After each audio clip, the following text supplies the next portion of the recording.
If you like this podcast, then consider checking out the other great podcasts at metalsharkstudio.blogspot.com. Well, hello you Elder Scrolls scholars, and welcome to the fourth installment of the Skyrim Addicts Academy podcast, a show in which myself, Ben Monroe, and of course my unsuspecting co-host, who this week just so happens to be... Michael. Hello to you there, Michael. We intend to educate you on the vast lore that surrounds the Elder Scrolls. So before we begin with this week's lesson, there's just a few things I'd like to get out of the way. Firstly, I just want to apologise for skipping last week's class. Hopefully it won't become too much of a regular occurrence. I do intend to keep this show running as regularly as possible. I'd also just like to mention that if anyone you know, or if you yourselves would like to join me for an episode of the Skyrim Addicts Academy podcast, then please feel free to send an email over to the skyrimaddict@gmail.com email address, or email me personally at bmonroe1@gmail.com, and of course I'll be happy to have you on the show. And the final shout out just before we start to educate you in the Elder Scrolls themselves is, of course, I'd like to give our congratulations to Andrew, the host of the excellent Skyrim Roundtable, who will soon be hearing the tiny pitter-patter of Dover feet. So now on to the moment that we've all been waiting for. Yep, that's right. This week's topic is Skyrim. So, following in the course of geography lessons, as I'm getting to call them, so far we've covered Tamriel and Cyrodiil, and the other regions will be coming up so long as this podcast keeps going. But today it's got to be the big one, the one area which no doubt we've spent more time, possibly more time than we even spend in the real world at times, I think. It's Skyrim. It's time to explore those giant-infested tundras and dragon-patrolled snow-capped peaks of the Gerald Mountains. Well, I reckon that's enough of an introduction just to be getting on with. Skyrim is quite an epically large topic, as I'm sure you can expect. So I'm just going to hand it over to Michael, who will give us a brief introduction on Skyrim. Right, so Skyrim is the northernmost region of Cyrodiil and is often referred to as the Old Kingdom or Fatherland. Skyrim was the first region of Tamriel to be settled by humans. The Atmora took up home in Skyrim, and their heritage is still present in the Nords, who share the traits of being strong, brave, rugged warriors many years later. Sorry about my voice. It's having a rough time these days. It's infected by Comic-Con, is it? Yes, unfortunately, yeah. The region of Skyrim is bordered by Morrowind, Cyrodiil, Hammerfell, and High Rock. Unlike the previous regions we've discussed, Skyrim doesn't rank itself as one of the larger regions in Tamriel. At only 105,000 square miles, it is the fourth largest region to be found. Although I don't think any other region in Tamriel can boast such a variety of terrain types. Yeah, that's true. In the other games, that you don't get that for sure. Yeah, like I think Morrowind is kind of sort of dominated by the weird, twisted, manic, desolate wasteland that it is. Cyrodiil, you get kind of, I mean, every now and again... mostly kind of rolling hills. Yeah, it's all very picturesque. But then you put Skyrim, I mean... So it's like a 5-minute walk from the top of the highest peak to a tropical swamp somewhere, yeah. Yeah, pretty much, yeah. That's about how it goes. Much of Skyrim is mountainous, with 5 of the highest peaks in Tamriel being found in Skyrim. Much of the population reside in the western flatlands, as the rest of the region is simply too vertical to properly house civilization. So without any local military to perform housekeeping, these mountain ranges are home to the less savory characters that make even the drunkest orc seem as civilized as Uriel Septim, who I just happened to encounter in Oblivion a few minutes ago. Interesting, the rather Arctic... I'm sure he was much more hospitable than the kind of less civilized inhabitants of Skyrim. Yeah. Oh yeah, much more so than the Forsworn. He was he was a gentleman who let me out of jail. So. Rather than the Forsworn who will prefer to lock you up and amputate the heart. Amputate? I don't know. Cut open the chest and remove hearts and put something else. Whatever a briar is. Yeah, it's not. It doesn't always make for a fun afternoon. No. You end up on a table with a hag raven. It's not a good day. The Arctic climate of Skyrim makes it one of the few places in Tamriel that allow for the brewing of the infamous Nordic mead, though. So that's a good thing. The other being High Rock and Morrowind. I found this quite interesting. The fact the Nordic mead is being as it's only available in in very limited areas. It seems to be on sale everywhere in Skyrim. Yeah, pretty much. You can trip on it and find it. Which I suppose, I suppose those Nords take a certain pride in being the sole distributors of such infamous mead. Yeah, people seem to enjoy it in Skyrim for sure. It doesn't have the same effect that it seems to have in other regions, or in past games, for that matter. While the Nordic Ale is illegal through the whole of the Imperial Empire, I don't think too many occupants of Skyrim are concerned with abiding by that law. And don't make any reservations about downing a pint or 20 of those in the local establishments in each town. Yeah.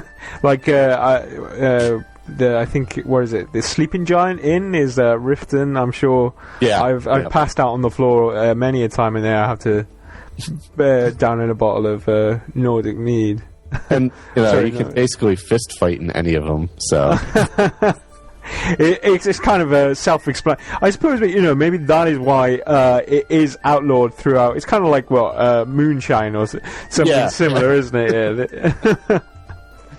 I mean, we're already I don't know, drawing parallels between these rather rough and tumble Skyrimers to the real world. I suppose the real world inhabitants who share the same traits: big bushy beards, moonshine, fist fights in bars. You can start to see the inspirations, I think. Yeah, they're rugged people for sure. The Nords.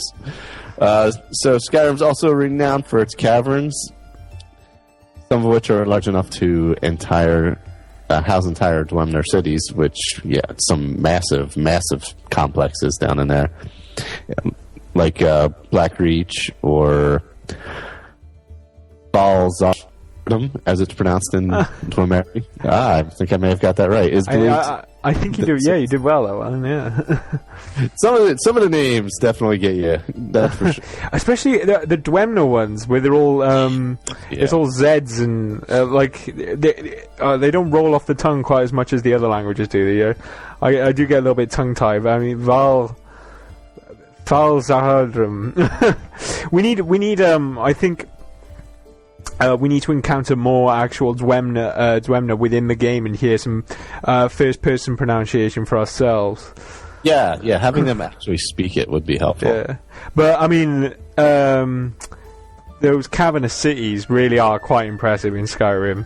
Like Blackreach certainly is, I think, one of my particularly favourite sections of the game and just the whole sort of Skyrim world. I do find myself, there is so much to find within Blackreach, one visit is quite simply isn't enough, and the whole, it seems like underneath Skyrim is simply riddled with these Dwemer cities.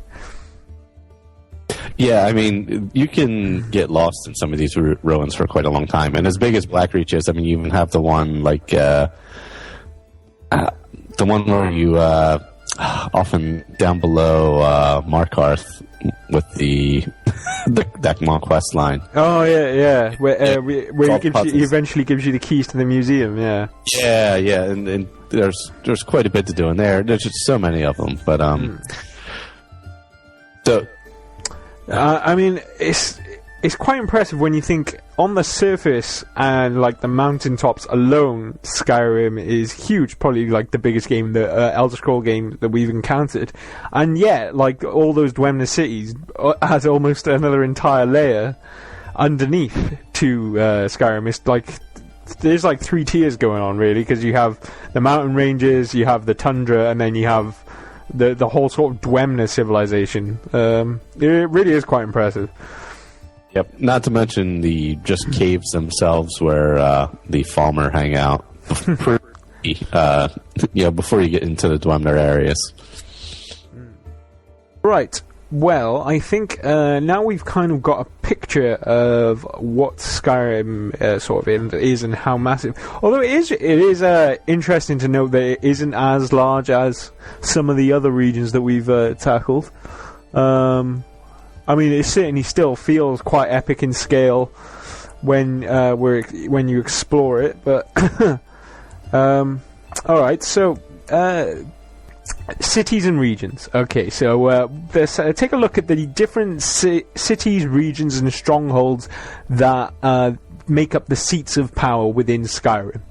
The first thing to note about the various holds and cities in Skyrim is that, unlike in Cyrodiil, which has a very sort of urbanized, structured, well-fortified feel to their cities, the cities and towns in Skyrim are more rural and rustic. There isn't so much of a structure to their location, and certainly the quantity, simply the vast variety and quantity of different holds, villages, cities within Skyrim makes up for a massive diversity in the people that occupy them. Alright, so let's start off with Dawnstar. Dawnstar is the smallest garrison town in Skyrim and can be found on the northern coast. Following the destruction of Fort Dawnstar in the year Second Era 283, the town was named the capital of the region the Pale. The Pale region is the section of Skyrim in which Dawnstar is situated. And then on the opposite side of the map to Dawnstar, you'll find Falkreath.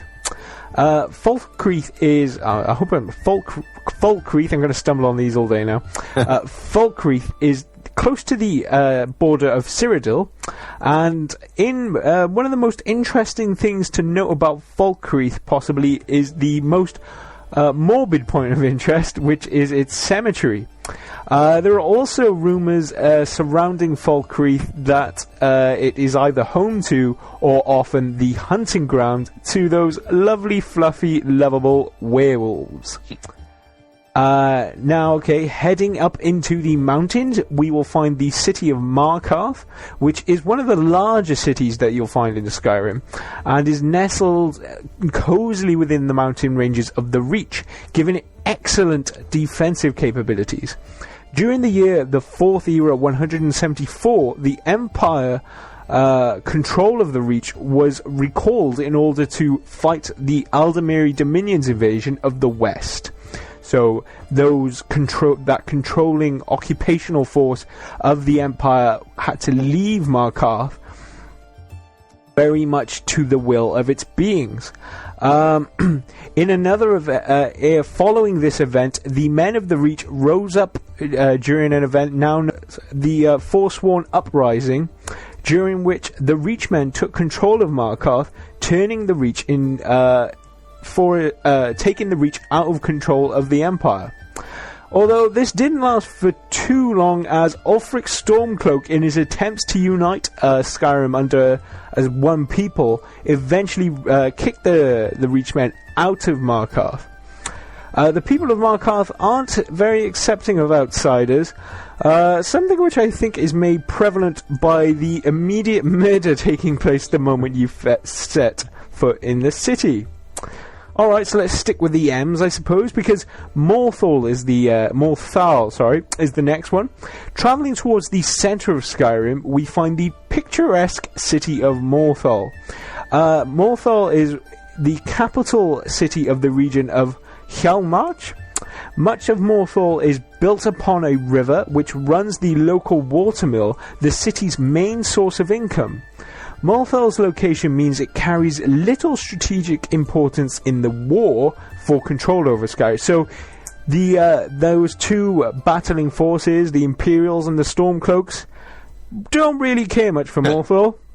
Yeah, there's not much there, I guess, for them. Yeah, but then I always picture Morthal as kind of this sort of nice little retirement village of Skyrim. Like, you go there, everything's tend to be quite sleepy and slow moving, and that watermill tends to just trundle around. It is one of the more pleasant locations, I always think. As Michael said, there isn't a whole lot to do in Morthal because of the lack of general store, apothecary, or even a stable. There isn't much trade passing in or out of Morthal. And again, its strategic situation just means it doesn't really interact with the rest of Skyrim. Although, apparently it is the sole place to go for a cure of vampirism. If you just so happen to become infected, that is. Purposely. Yeah, I suppose it gives you a reason to go there, at least. Yeah, I guess I think that's one of the few reasons to go there. Do you think even the developers were kind of wow, we've made this town, but there isn't really a reason to go. The cure for vampirism, there we go. There's got to be something over here. It's in the middle of the swamp. Alright, okay, so moving on from Morthal, where not a lot goes on, to somewhere where, man, this place is a hive of activity. I think Riften is found near the deep southeast realm of Skyrim in a region known as the Rift. So Riften is the capital city of the Rift.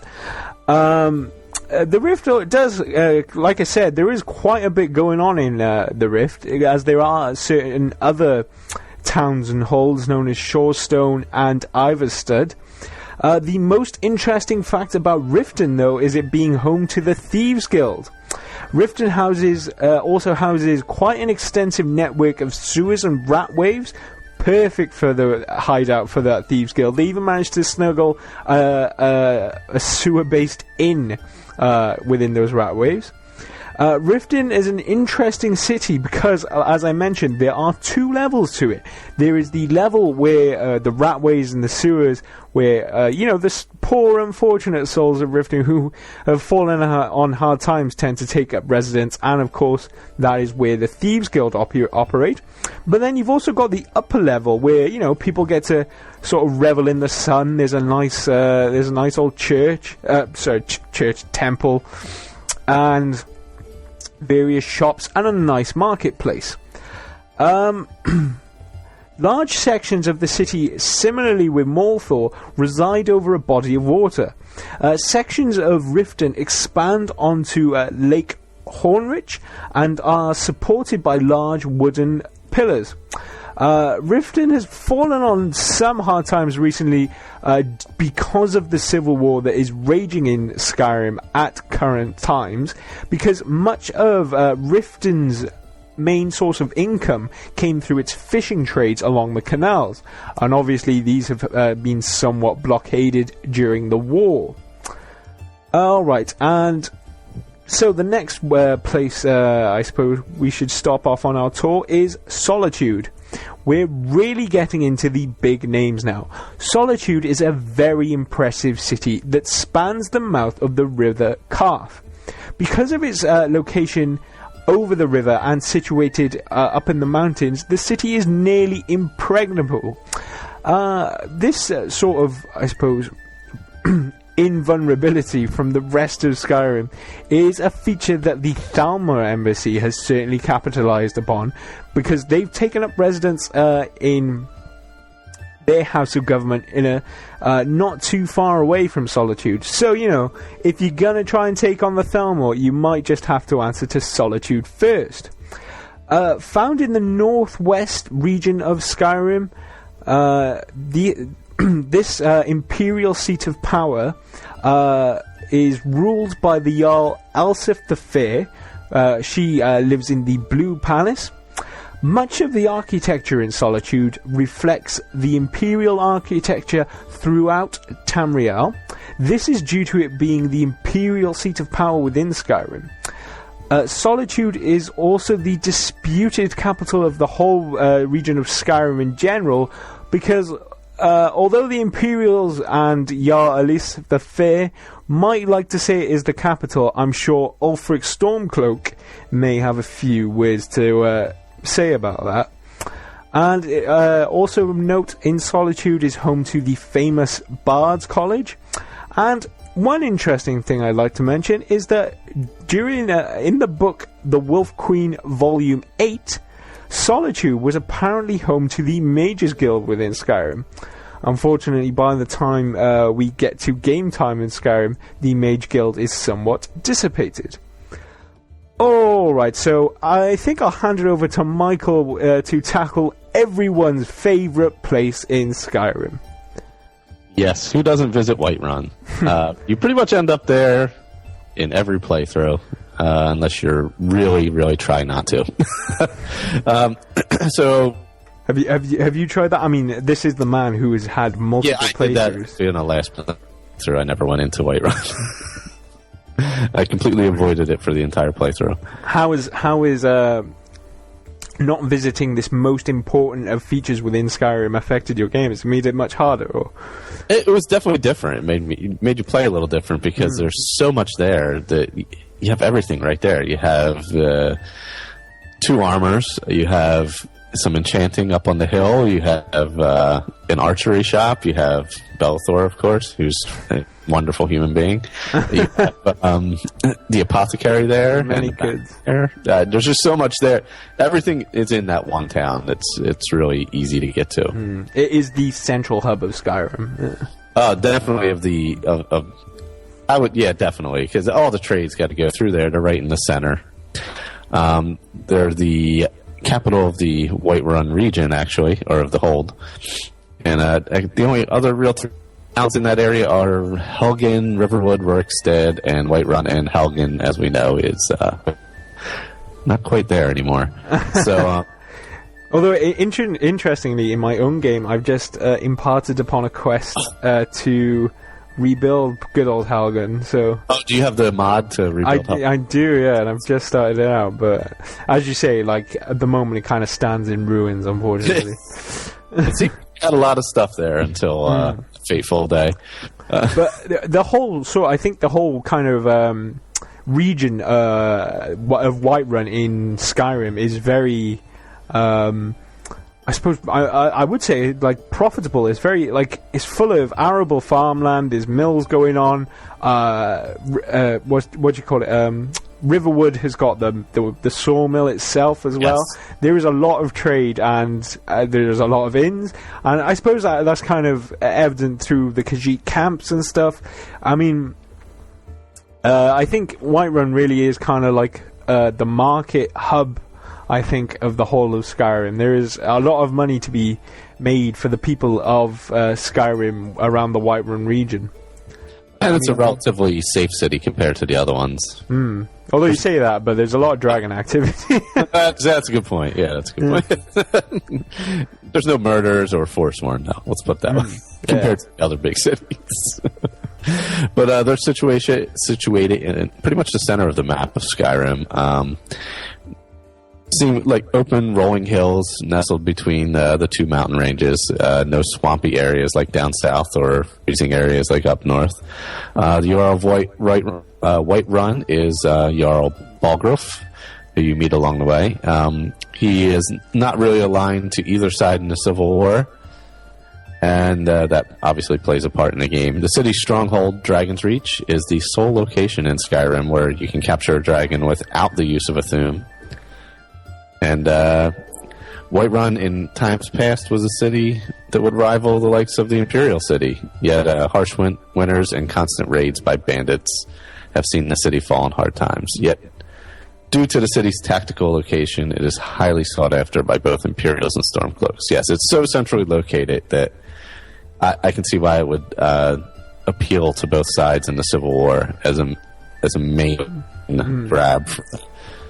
Because from there, you can, speaking in terms of the Civil War, you can go after pretty much any region from there.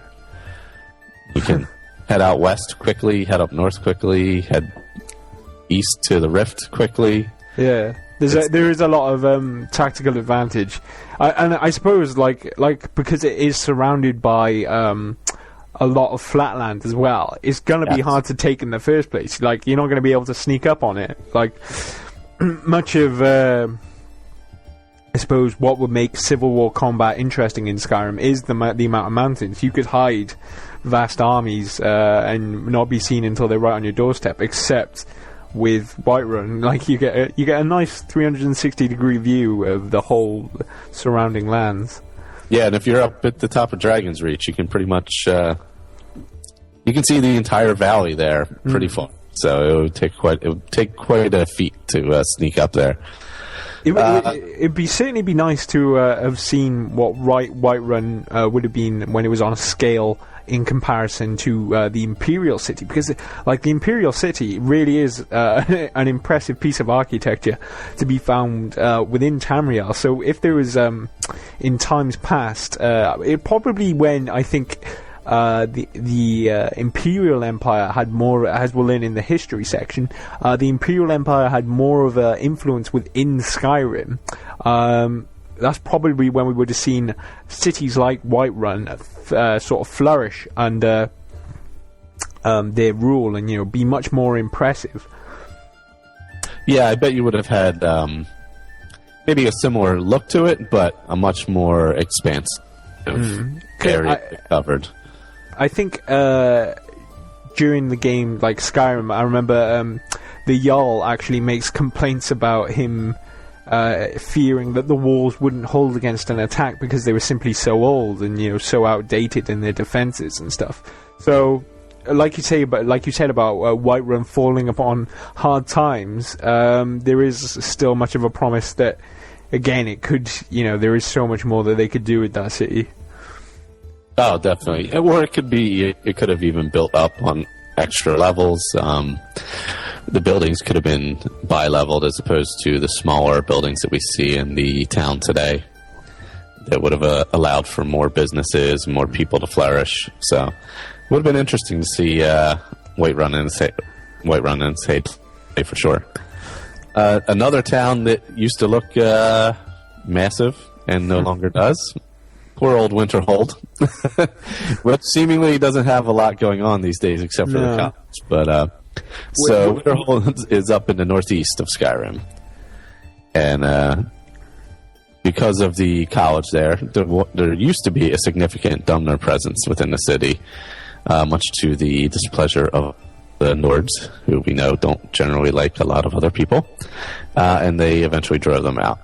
The city was also once the capital of Skyrim, which when you look at it now, you can't even imagine that. No, I always, prior to actually getting to Winterhold in the game, you hear a lot about it from, just quest lines, story, dialogue, and everything. And it really builds it up. And, when you actually get there, it's so disappointing.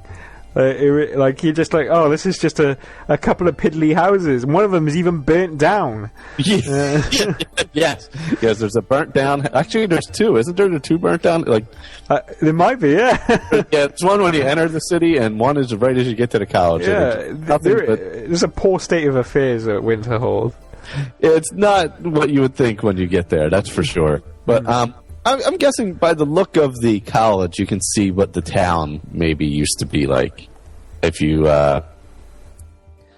kind of imagine the college was the apex of what the city looked like and what would have surrounded it. Yeah, I suppose you can certainly see that there was grounds for greatness, like you say, judging from the College of Winterhold. Yeah, so if it even looked even half as good as that does, I mean, it must have been an impressive place. But Winterhold went through the big change during an event known as the Great Collapse, when much of the city sank into the Sea of Ghosts. leaving a rather, as we explained, a rather pitiful, small regional capital, home to only the longhouse, an inn, a few shops, and maybe a few houses, and of course the college, which is kind of separate from the town at this point, really. Following the collapse of the Mages Guild in the Third Era, it could be argued that the Mages College of Winterhold became the last remnants of their order, and many occupants of Winterhold blame the college for the Great Collapse, although there is little proof to support it, despite the college being unscathed by everything that happened. I can see why that would make everybody suspicious. Yeah, if half your city just disappeared into the ocean, yet the college stands untouched. The entire college stays, yeah. 75% of the town is gone, but that giant college is still there. all those trusty old mages, eh? Yeah. Always looking out for themselves. Maybe that's kind of why the Mages Guild sort of collapsed as a whole. Yeah, lack of trust because of odd events happening. I'm sure even if it was a natural event, if you're living right next to the Mages College, given the superstitious nature of Skyrim, or of Elder Scrolls in general, I'm sure you're more wanting to blame the mages or the supernatural things happening on the people next door rather than think it was an earthquake or something like that. Like, I suppose Skyrim also is a kind of a very witch huntery part of the Elder Scrolls. They're very, I suppose the native Nords and stuff are very untrusting of the kind of Dumner people who put a lot of stock into necromancy and stuff like that. So you can kind of draw parallels between the natives and not trusting mages, and there isn't a whole lot of magical influence within Skyrim. I think even the court mages are generally untrusted and not entirely well revered. Yeah, there's usually only one, and they're not really as prominent as you would assume. Maybe the one in Whiterun. That's about it. He does play a part, yeah. Yeah, he's about. I mean, the other ones you kind of speak to here and there, but they're not not a huge part of the ruling process, I guess. Now, a sneaky mage. Court mage resides in Windhelm.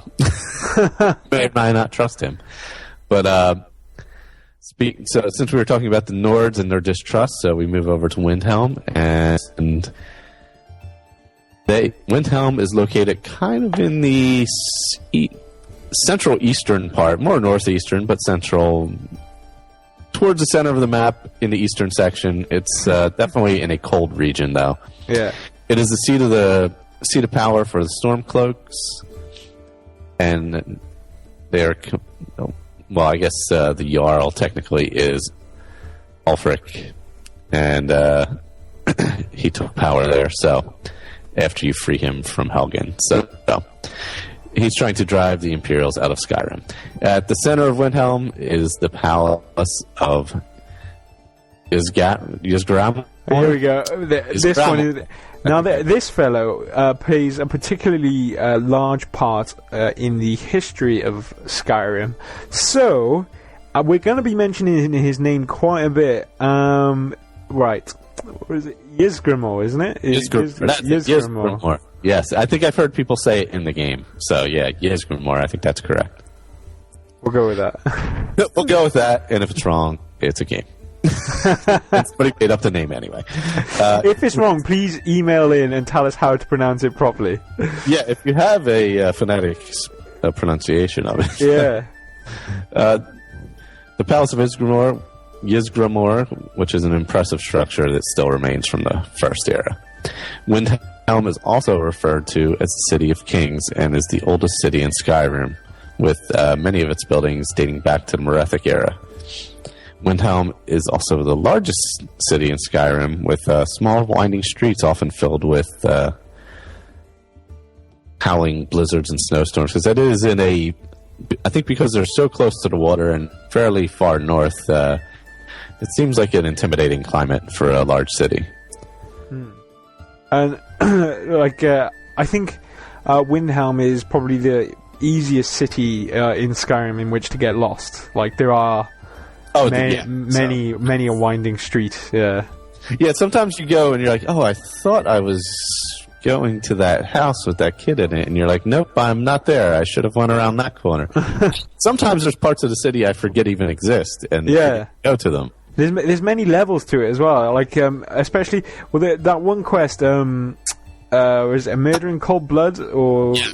Yeah, that one had you running all over the city, and you can find yourself getting lost very quickly. Yeah, because you're following an arrow and you don't know what level it's on. It's kind of reminiscent of the cities in Oblivion, whereas there's more than just the one straight level there. There's sometimes different sections, and you have to go down different alleyways and things like that. So it's more reminiscent of those cities than the typical Skyrim cities, for sure. I suppose it probably is I'd say the most impressive city to be found in Skyrim. Like it's one of the only locations where everything is entirely built from good thick stone, and like that palace slap bang in the middle. It's hard to quite judge the scale of it, but I think out of all of the cities in Skyrim, it probably is the most city-like, most I suppose comparable in size and scale to say something like the Imperial City. Yeah, I would say it's on the scale of not quite as big as that, because that's so. It is vast, yeah. Yeah, but definitely like a Skin Grad or something like that from the past game, where there's just different neighborhoods, basically, and shops, and just the bridge as you go across into the city, the scale of it. Yeah. It's quite impressive, yeah. And they're just nestled into the mountains. Well, I mean, I think from our discussion of the regions, it's interesting to see that there is quite comparing the game now to Oblivion, the cities that we encountered in Oblivion, they were pretty much on the same sort of level in terms of wealth, size, architecture, whatnot. I mean, Bruma, you could argue, was a little bit more it was the slums when compared to something like Skingrad.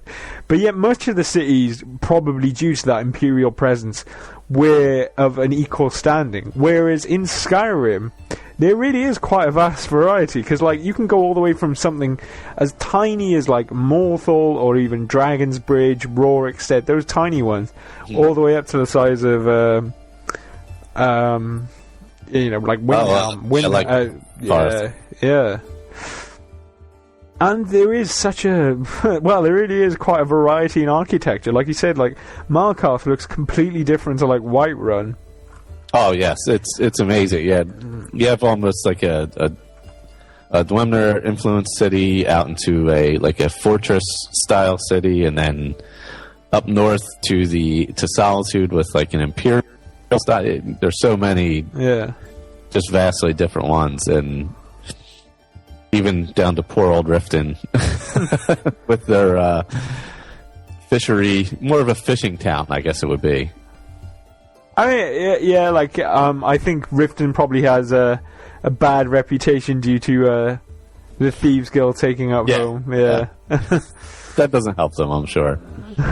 I've always quite liked it. Riften is a town that sort of reminds me of something similar to Real World Venice or whatever. It's a little bit. It's quirky. It's interesting. I've never lived in Riften. That's one of the few places I've never lived. I have to move in there just to get a feel for the town. Yeah. Get to know the locals, and yeah, exactly. Although they don't like to talk very much. No. Kind of just yell at you, and a lot of action does occur in Riften, though. Yeah. Oh, that's for sure. Yeah.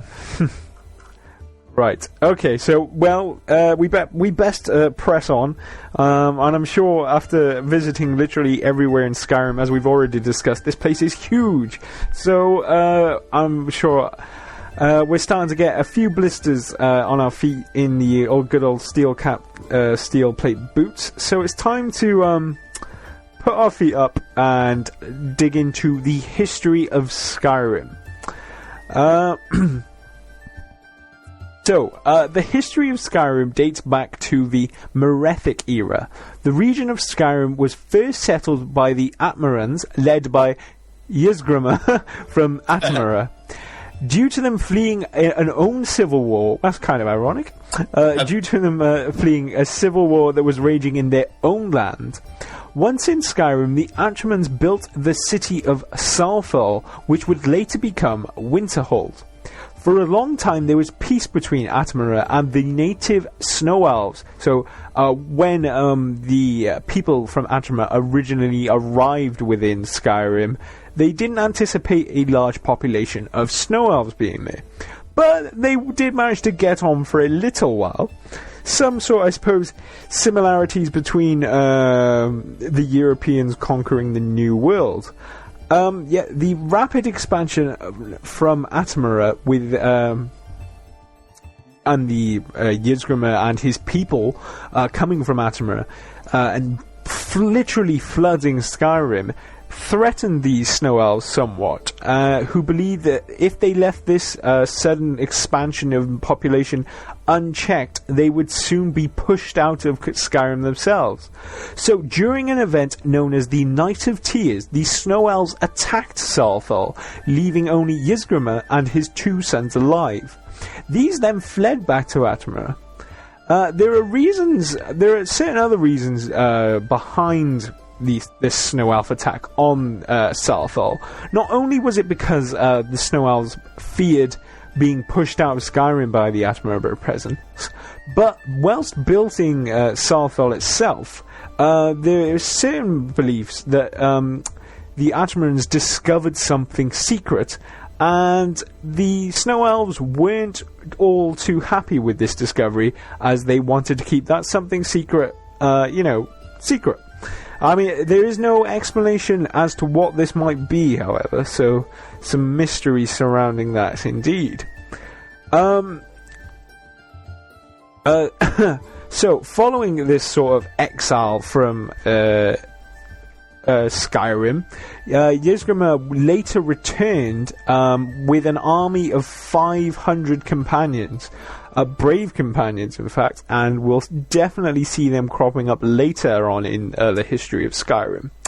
Ysgramr and his brave companions drove the elves to Solstheim, Solstheim being an island situated just off the region of Skyrim itself, and they eventually defeated the Snow Elves, despite the best efforts of even the Snow Elf Prince rallying to the cause to help combat the Ysgramr presence, but it was to no avail, and eventually the Snow Elf presence within Skyrim was pretty much eradicated.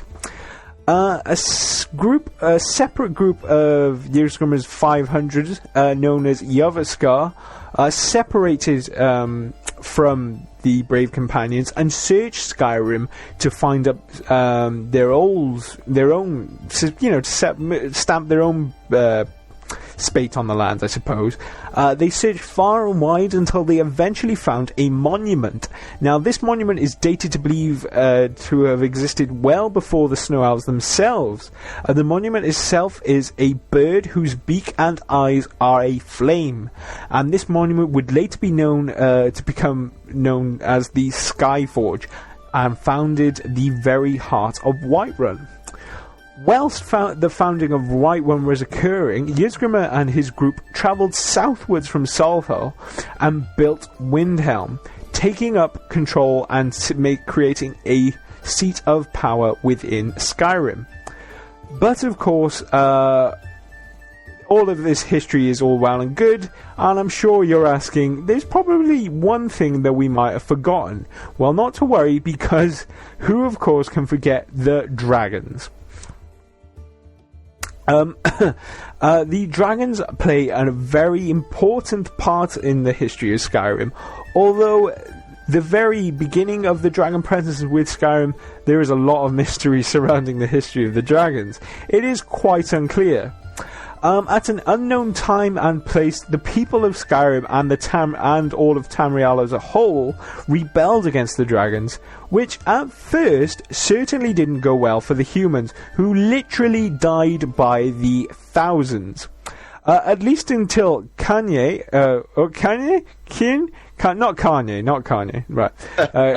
Keen, the Nordic goddess of storm, stepped in, giving Parthenax, I'm sure we all remember him, the task of teaching the humans the way of the voice, and thus leveling the field a little.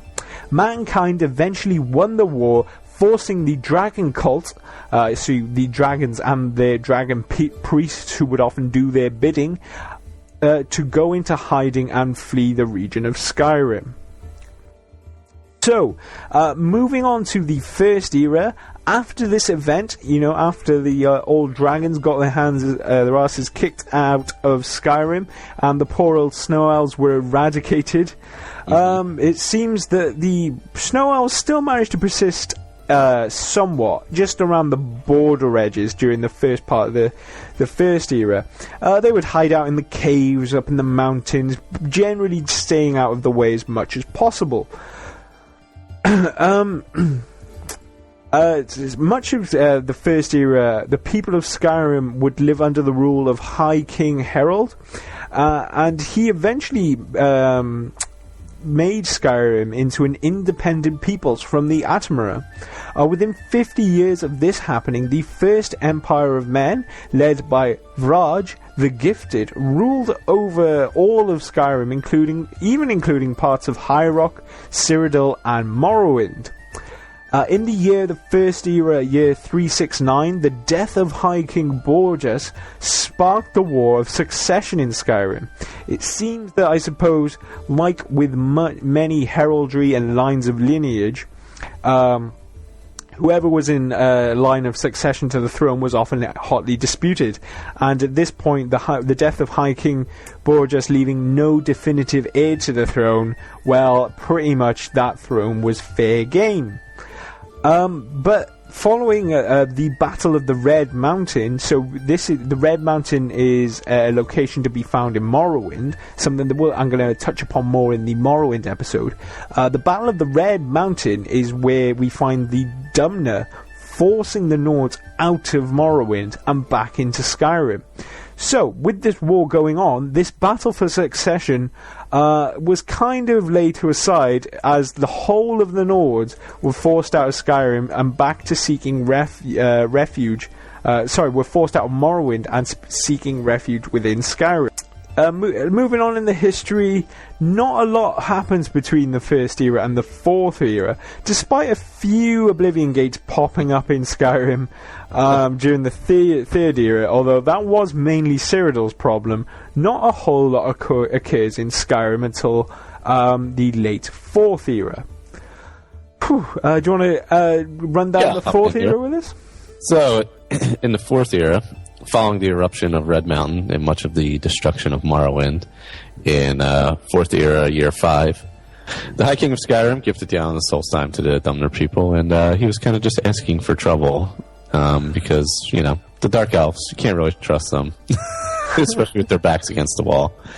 And, it's interesting to see that despite obviously it was 2 eras ago, but, the Dumner people didn't really treat the Nords all that well, kicking them out of Morrowind. But then suddenly the Nords, rather, I suppose, as you say, untrustingly, found a spate of passion or, pity for the Dumner and gave them a whole damn island, Yeah, well, it's not the greatest island in the world. Although I guess it does have good mining. It's pretty desolate over there. But as previously mentioned, in the year Fourth Era, 174, saw the Forsworn uprising, where the Men of the Reach took control of Markarth, but only did so for 2 years until good old Ulfric came around and quickly retook control. as a way to reunite Skyrim. There's people who wouldn't submit to Ulfric's rule were forced into the mountains and become the Forsworn that we know and love today. I certainly love the Forsworn. They have nothing you want, and there's a lot of them.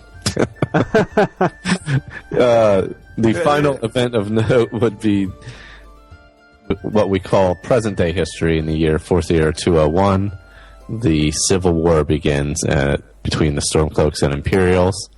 It was also during this year that the Dragon Crisis occurred, and the dragons returned to Skyrim for the first time in 1,000 years. And that was a pretty rough year in Skyrim. Some pretty terrible events. But I suppose the dragon, obviously, like these events take place during game time, but there always does seem to be something interesting going on. You know, the Oblivion Crisis, Dragon Crisis, Civil War. It's never a happy period for old Tamriel. And I mean, Skyrim seems to have taken a lot of flack overall. Yeah, it's a rough time for them during the expanse of the game, but there seems to be pockets of people who don't even know anything's going on. Probably like Morthal. Yeah, it's just like, no, I didn't see anything fly over. No. But as we all know, both events were settled by an unknown prisoner who escaped a dragon attack in Helgen and ended up, as we know, basically saving the day on both counts, taking whichever side you may have in the game. I'm not sure how history will show that written in the end as we move further in history, how they'll show who won that Skyrim Civil War, but you can take it either way. The region of Skyrim has certainly seen an awful lot of turmoil. It's simply been utter sin, and that's with little intervention from the Divines or the Daedra. No doubt all of this chaos left its mark on Skyrim, so I reckon we should discuss just how Skyrim is ruled and governed. I suppose. How kind of is ruled and governed, I guess. Yeah, like, can you even say such a place can be ruled and governed? I mean... Yeah, because really, some of those out of the way... It's a mess. Yeah, they're so separated from each other. Yeah. There's a real connection. Aren't they really just separate areas? A lore amongst a lore into themselves, I suppose. Yeah. Yeah, because is Windhelm really connected to Riften, or Riften to Solitude at this point? They seem to be their own separate ruling places, even though they're battling to be this High King or Queen. I suppose, yeah, kind of unlike in Cyrodiil, where the cities sort of feed into one another, and there's a lot of interaction between the cities there. Here, like you say, they often work kind of independently of one another. Yeah, I mean, they're almost their own little city-states, I guess you could say. Even the small towns that are kind of like suburbs, I guess, of... like Riverwood, I guess, would be like a suburb of Whiterun. I think that's kind of notable. Like, even the small sort of city towns, villages that aren't always marked on the map, some of them that you come across can still be quite large, and like they have their own guards. Some of them even have their own like longhouses, and like there is a lot of smaller run government power going on in Skyrim. Definitely, and even some of the just out in the wilderness, like Half Moon Mill. They're not really connected to anybody. They're like a place unto their own. It's just a mill.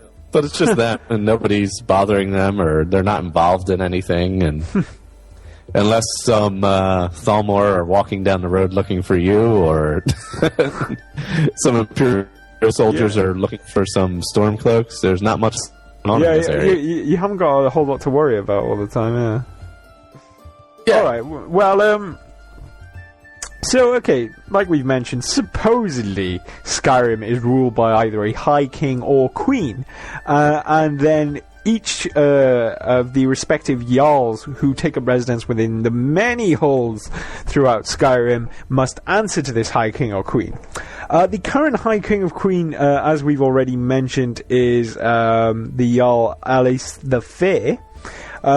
Skyrim could be thought of as being part of the Imperial Empire, although as it stands only, half of it is, the other half being independent of rule.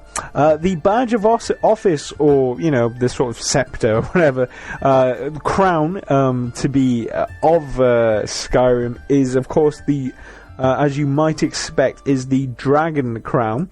This has been made out of the teeth of the dragon, of a dragon, and was first worn by the High King Harald.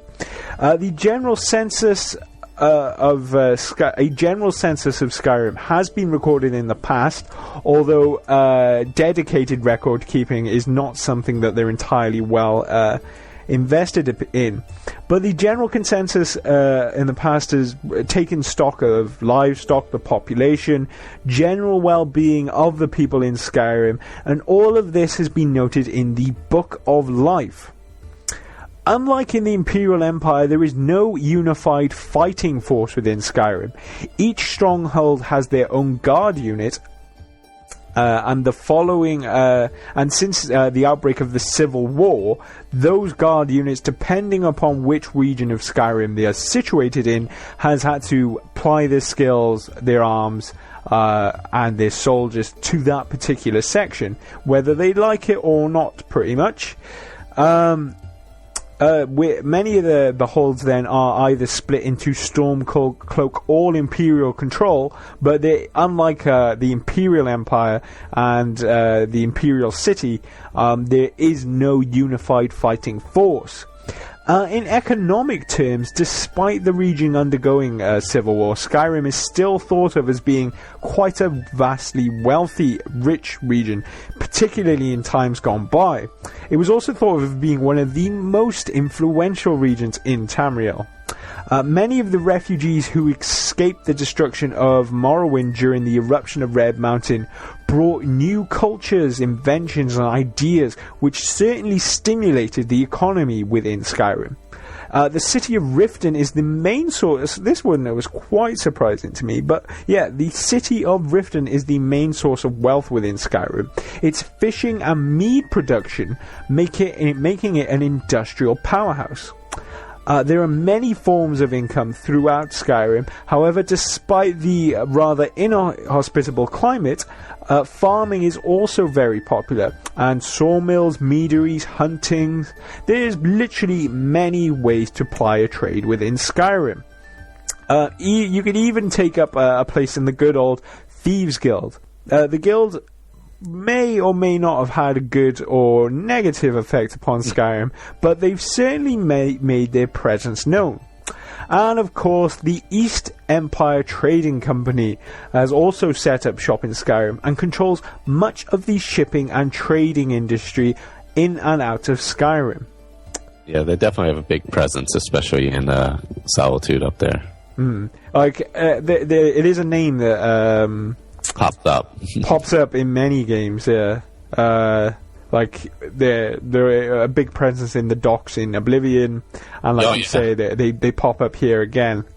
So it'd be interesting to see. I don't know. I think there might be a quest to be found within the East Trading Company, a particularly long one, to see the full extent of their power. There could be some interesting dealings going on with that particular company. Yeah, to have lasted that long through that many eras, you would think there would have to be something behind the scenes going on. Could be even more sinister than the Dark Brotherhood or the Thieves Guild. Even they're the true evil people in Sky. East Empire Trading Company. Money is power, eh? Money is power. That's it. Yeah. Let's see. The native people of Skyrim are the Nords, and they have a well-established culture steeped in tradition and heritage, which dates back to the Atmorians, as we discussed earlier. The Way of the Voice, or rather Stormspeak, was a gift given to the Nords by the goddess Kinnereth, and and the Nords worship her for giving them the ability to speak much. The Nordic understanding and religion evolves around the idea of breath and speech, hence the name Sword of the World. Many Nords, particularly the Greybeards, led by Jürgen Windcaller, follow the way of the voice. The philosophy was developed after the Battle of Red Mountain, where the Nords found themselves being brutally kicked out of Morrowind. The Greybeards would go on to teach those who could speak the Thu'um, the way of the voice, and only use their top shouts to commune with the gods. Yes, when you visit the Greybeards, they definitely have a sense of a higher calling they feel they have. Like they're not part of the regular population, that's for sure. Like they definitely view themselves as kind of like some sort of elder council or higher beings, yeah. Yes, to definitely separate themselves from the rest of the Nordic population. The Nords put particular stock in melee weapons, preferring to use heavy and two-handed in combat, and being raised in the art of combat is part of a mainstay of their culture. They're also rather fond of saunas. So this was quite an interesting note, because when you think about it, I do remember stumbling across more than one hot spring when traveling throughout Skyrim, and I mean, particularly if you are a PC player, many of the player homes do contain a sauna, so. You're battling all day, you're roaming around. The Nords know how to relax, yeah. That's it, yeah. They enjoy a nice steam. So when they're not either, beating the crap out of a snow wolf or an ice wolf or a cave bear, they're relaxing in their sauna after they get home. To be fair, Skyrim is probably one of the more inhospitable regions of Tamriel, so they definitely deserve it. Yes, yeah, because you're going through mountains and battling in caves. That's a tough day. Even if you're farming, it's not the most hospitable. They do enjoy their kind of worship that they do with Talos, obviously, but. There are two main Nordic religions in Skyrim: the ancient Nordic Pantheon and the Nordic Pantheon. The Nordic Pantheon bear similarities with worship of the 9 divines. They worship the divines Adwin, Dibella, Orki, Sun, Mara, Kain, Junal, Shor, Izmir, Hermes, Mora, and Malak. Whereas the ancient... Fair play, you did very well with those names. There was a lot of them, man. I think we've heard those enough, thankfully, to be able to get... Whereas the ancient Nordic pantheon worshipped animal gods and deities, being hawk, wolf, snake, moth, owl, whale, bear, fox, and a dragon, which of course you see on the turning stones. Yeah. But, and the dragon balls. So they're always kind of in those areas. I mean, I always did wonder, like, what was the sort of the significance of these animals, and well, there we have it. They're literally gods. Yeah, that's interesting that tied them together. Yeah, because I really didn't know why they were there. They were just kind of always there. And like, sort of why those particular animals and stuff. But yeah, they're old deities to be found. Yeah. And unlike in Cyrodiil, there's very little Daedra worship to be found in Skyrim. Yeah, it's kind of off in these small little corners. And despite the best efforts of the Thalmor, Talos worship is still practiced among the Stormcloak rebels. So let's not forget those poor beings who have no deity or Daedra to worship, those poor beasts who occupy Skyrim, subject to constant hunting, skinning, and soul absorption. All the animals of Skyrim are constantly killed. They're great for your lower levels of filling up soul gems, that's for sure. There are many uncivilized beings who take up home in Skyrim. Traveling through Skyrim, you can expect to stumble upon deer, elk, goats, sheep, cave bear, saber-toothed cats, spriggans, sprites, hag-ravens, and much more. Trolls, mammoths, and even the Falmer, who are the former snow elves. But yeah, they're pretty much everybody's targets in the game at this point. But I mean, the nature of Skyrim is very much alive and well. It is flourishing. Definitely, yeah. There's definitely much more animal life in Skyrim than you maybe see in the other regions. I suppose that's what makes hunting such a profitable outcome. Yeah. Lots of pelts, there's quite a few foxes, actually, surprisingly, and wolves, obviously. And they actually have different things they do in the game, which is interesting. They definitely add to the crafting mechanic as well, like all the... Oh, yeah, all the pelts. Yeah. So, I mean, it's kind of nice in a sense that you literally are living off the land in Skyrim. Like, it's much more of a kind of a rustic feel. Like, you really... again, I suppose this kind of applies to... well, like, you encounter all those sort of hunters' huts and whatever out into the region. It really does add a good sense of character to the world. Like, people actually do live there. They do live off the land and everything, yeah. Yeah, because you'll find a fishing shack here and there, or obviously the little hunting camps here and there, or even the woman who teaches you archery, her little cabin up in the woods. Just little things like that definitely add to the aesthetics. Well, we've been discussing Skyrim for a good long while now. And I certainly think we've managed to fill in many of the various areas of discussion, such as the different regions, the religions. Like, the religion is quite interesting, like the difference between old gods and new gods. And I mean, it is absolutely fantastic to see how that culture of worshipping the old gods is still having an effect upon the current Skyrim world. When you go into those old tombs, you are interacting with that past culture, which is really good, like great, especially when you become engrossed in the lore yourself. You really start to invest in that kind of thing, and it is great to interact with the past, basically. But I think we are almost running out of things to say. And damn, no doubt Skyrim has been a mammoth topic to tackle. There really is a lot to this region of Tamriel, and I think the variety in terrain is reflected only in the variety of people who take up residence there.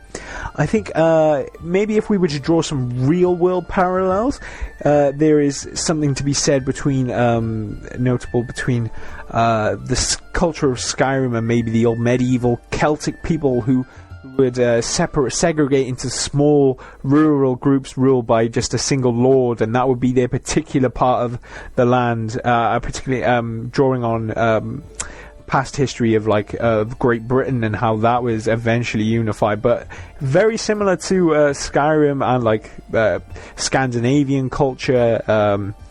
You can certainly draw parallels between the two. If anything, I'd say that Skyrim could easily be thought of as maybe as the sort of holiday. I mean, if you were to take out the the many things trying to kill you, Skyrim could be the perfect holiday destination within Tamriel. There is so many picturesque vistas to be found, traveling through places like the Rift or the Tundra. Many a time I've simply stopped and found myself staring up at the sky. It's literally just quite simply beautiful. Whereas in Cyrodiil, the ruins were kind of alien ruins. They were a race that you couldn't really relate to because they just simply didn't exist within the world anymore. So you couldn't really draw any real world parallels. The ruins that we were encountering in Skyrim literally were built by Nords just hundreds of years back. So it's easy to connect the two. Like stumbling into those ruins, you can really get in touch with the past, which of course doesn't always end well for any would-be explorers. Well, I don't know if you have any final thoughts to pass upon Skyrim, because before I think we should close this thing. It's definitely a fun region to explore because of the differences that you go through so quickly. Whereas Cyrodiil, you can walk for quite a long time before finding anything. The relative small size of Skyrim allows you to experience a lot more quickly, I think, rather than, say, Morrowind and Cyrodiil, which are just massive maps and such vast areas to cover. But like, even though the region itself might be a bit smaller, like it's jam packed with stuff to do. There's a lot there. Yeah, there's definitely a lot there, and you get to experience just the different types of climates so easily in Sky. You go up the mountains, and as you're coming down the other side, the snow slowly stops falling, and then you're down into the swamps. It actually feels like quite warm and stuff. The difference in climates and that certainly portrays itself well. Yeah, definitely does. It's definitely a fun exploration map. There's just so much to do and find, and something around every corner, and especially with all of the underground things to find as well. I've kind of run out of things to say about Skyrim, so before we close the show, I just want to briefly recap you on some of the information that we've divulged today. Skyrim is also known as the Old Kingdom or the Fatherland. It measures in at 105,000 square miles, so only the fourth largest region, not all that big, I suppose. It was originally settled by the Atma and led by Ysgramor. I hope I am pronouncing those right. I'm pretty sure I am. There are two major forms of worship within Skyrim, these being the Nordic Pantheon and the Ancient Nordic Pantheon. Historical points of interest would be the Dragon War, the extermination of the Snow Elves by the Atmans, and the Forsworn Uprising, and of course the Skyrim Civil War. The regional capital is disputed between Windhelm and Solitude. And finally, the current ruler is Jarl Alisif the Fair. Well, before I dismiss you for another week, I'd just like to thank my co-host, Michael, for joining me. Thank you for having me.